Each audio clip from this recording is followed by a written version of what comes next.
So today I'm going to talk about fear of the unknown. So fear of the unknown is kind of considered the king of all fears, or it's been known as one fear to rule them all. So fear of the unknown itself is kind of just a real primitive survival fear that we have, which has kept us alive for thousands of years. So fear of the unknown is more around just not knowing what lurks in the shadows, what predators or what threats lurk in our future, just what we need to be aware of so that we can increase our chances of surviving. So a lot of times when we are scared of something in the dark or we're concerned about something, it's just that fear of the unknown. So when I was 16-year-old, I was doing a lot of diving because I worked for a dive company, and I was out doing a night dive, and dark water is just full of unknowns. So you get a lot of potential threats, or that it's easy to think that there's a lot of potential threats or predators just lurking out there in the darkness waiting to bring you into their food chain. So on this one particular dive, the person that we had navigating was probably not as competent as what they could have been,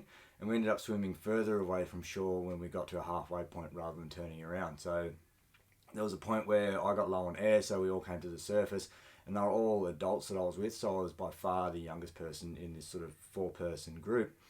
And they wanted to keep diving because they still had a little bit of air left, and I didn't have enough air to go back down. So they sort of come to the decision, much to my apprehension, that they'd go back down and I'd follow the Siloam sticks. And fear of the unknown, I knew that this was not going to be a good idea, and it was my fear that was driving the decision to not go ahead with this, but they didn't have the same fear, so they went ahead with it.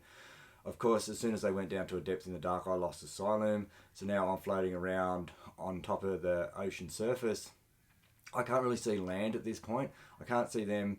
It's probably about 10 o'clock at night, so it's quite dark. And in my mind, all I can think about is something coming up from beneath me and bringing me to my literal end. So there was a fair bit of fear there, but it was just a case of, okay, finding out where land was. And even though there was a bit of swell, I could see a glimpse of light here and there. And we're only sort of 400 to 500 meters off the shore, but it was enough to make the light source pretty low. So I started swimming. After a certain time point, they ran out of air or ran low on air. They came to the surface.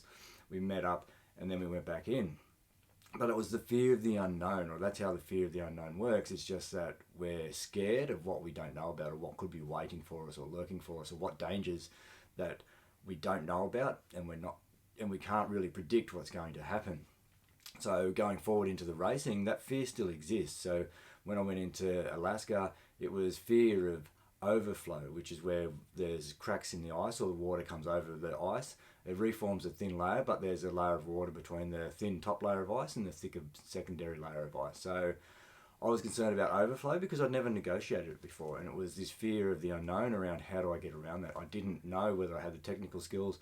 I didn't know what rewarming once I got wet looked like at -30, and I didn't know how this would go as a survival skill. So I packed around that fear, and when you're in those races, that's what they talk about. You pack around your fears. So quite often when you're doing something new, you can tell what you're afraid of because that's where all your effort's going into. So I ended up negotiating overflow. Turns out I did have the skills, I did have the technical capability, because even though we have fear of the unknown these days, because it's a primitive survival instinct that we have, we still have access to all the information, we have access to all the technical skills, we have access to people that know how to do these things we haven't done before. So if we allow fear of the unknown to start to dictate or influence our decision making, then we're going to miss out on things we want to do, because each time that we set a new goal or we try and do something ambitious, there's going to be a fear of the unknown, because if we've never done it before, we're just not too sure of how we're going to do it. We're not sure of the process, the plan. We're not too sure of what threats there are. We're not too sure of how we're going to negotiate those threats. So the reality is these days is all that information is out there. So this fear that can sometimes stop us from doing things, because fear of the unknown, or all of our fears, are based around creating avoidance behaviours. And if we allow fear of the unknown to create an avoidance behaviour, then we're never going to go forward on the path that we want to go on, and we're just going to miss out on things we want to do, and we're going to go unfulfilled. So we need to understand that, yes, when we do something new, there's going to be fear of the unknown. There's always going to be fears, because we're unable to predict what things look like, and I'll talk about prediction in an upcoming video. But everything that we need, we have access to now. We have access to all the information. We have access to stories from people that have done it. We have access to all the technical skills, all the equipment, all the knowledge that we need is all available to us if we're willing to seek it. And then once we've sorted it out, we can just run small rehearsals. So one of the things I did around overflow is I just rehearsed what it looked like, or mentally rehearsed what I needed to do if I got wet, what that did. And I made sure I had the equipment and I had the necessary supplies. to rewarm so it wasn't going to be an issue if I ended up in that survival situation. So fear of the unknown is one of our biggest fears. It's probably the most common fear that we have. It's always there.